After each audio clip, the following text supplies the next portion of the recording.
लिए ग्यास माता की जय हो। किसी नगर में एक सेठ रहता था। वह ग्यास के दिन अपनी पत्नी को लेने ससुराल जा रहा था। तो रास्ते में एक गाय बहुत प्यासी थी। तो एक नदी थी, वो नदी में उतर गई पानी पीने के लिए। तो पानी पीने के लिए उतर तो गई, पर उस गाय से निकला नहीं जा रहा था, क्योंकि वहाँ पर बहुत ज़्यादा कीचड़ था। तो गौ माता ने उस सेठ से आग्रह किया कि तुम मुझे इस पानी से निकाल दो।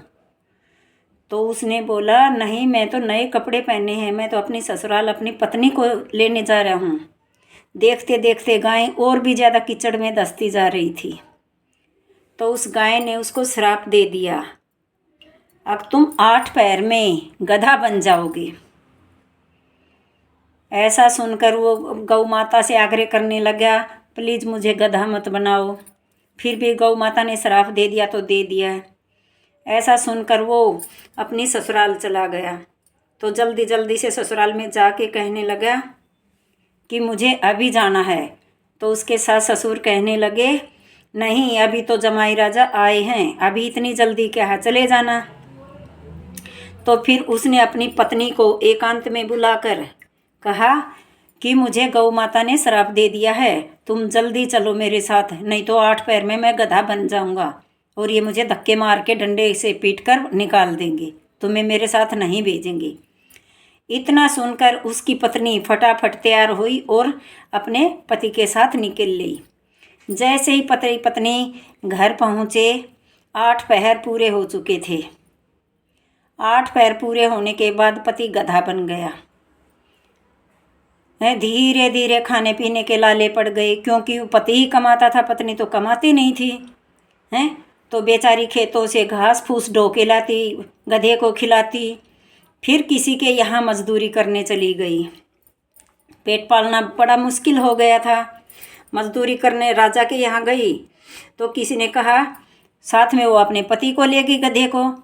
तो वो सिर पे बोरा रख रही, तो किसी ने कहा, बोरा गधे पे रख दो ना, गधे के साथ साथ गधा चल रहा है। तो वो बोली, नहीं, इसके ऊपर नहीं रखूँगी।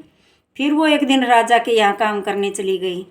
राजा ने भी यही बात कही कि ये सामान गधे पे लाद के लेके चलो। तो उसने बहुत आग्रह करने पर उसने राजा को बताया कि ये गधा नहीं है, ये मेरा पति है और गौ माता के श्राप के कारण ये गधा बन गया है।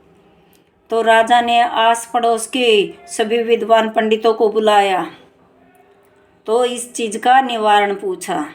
तो एक पंडित ने कहा, जो कोई इसको 101 ग्यारस का फल दे दे तो ये दोबारा से आदमी बन सकता है। तो सबसे पूछा, सबने मना कर दिया ग्यारस देने से। तो एक बुढ़िया माई आई नगर में, तो वो बोली, मैं 100 ग्यारस दे सकती हूँ, और 11 ग्यारस करने के बाद 1 ग्यारस होती है। तो वो बोली, मैं 100 ग्यारस दे सकती हूँ और 1 ग्यारस मैं अपने लिए रखूँगी, ताकि मुझे मुक्ति मिल जाए, मैं मोक्ष मिल जाए मुझे। तो उसने राजा के कहने से उसको 100 ग्यारस अर्पण कर दे दी। तो ग्यारस के फल से वो सेठ गधे से आदमी बन गया। आदमी तो बन गया, तो 1 ग्यारस कम थी, तो इस वजह से उस सेठ के और शरीर तो आदमी का हो गया, पर पूंछ गधे की रह गई। तो फिर दोनों पति पत्नी ने, सेठ ने और उसकी पत्नी ने, दोनों पति पत्नी ने मिलकर ग्यारस करना शुरू कर दिया। तो दोनों की 11 ग्यारस पूरी होने के बाद 1 ग्यारस बनी।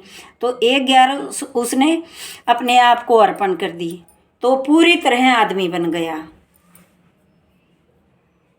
तो इसलिए कहने वाले, सुनने वाले, हुंकारा भरने वाले, तो जो भी आदमी ग्यारस करेगा, ग्यारस का फल भी किसी गरीब को दे देना चाहिए जो मुसीबत में फंसा हुआ हो। तो ऐसा फल, मतलब ग्यारस माता जैसा फल किसी को नहीं है, किसी को वरदान नहीं है देने का।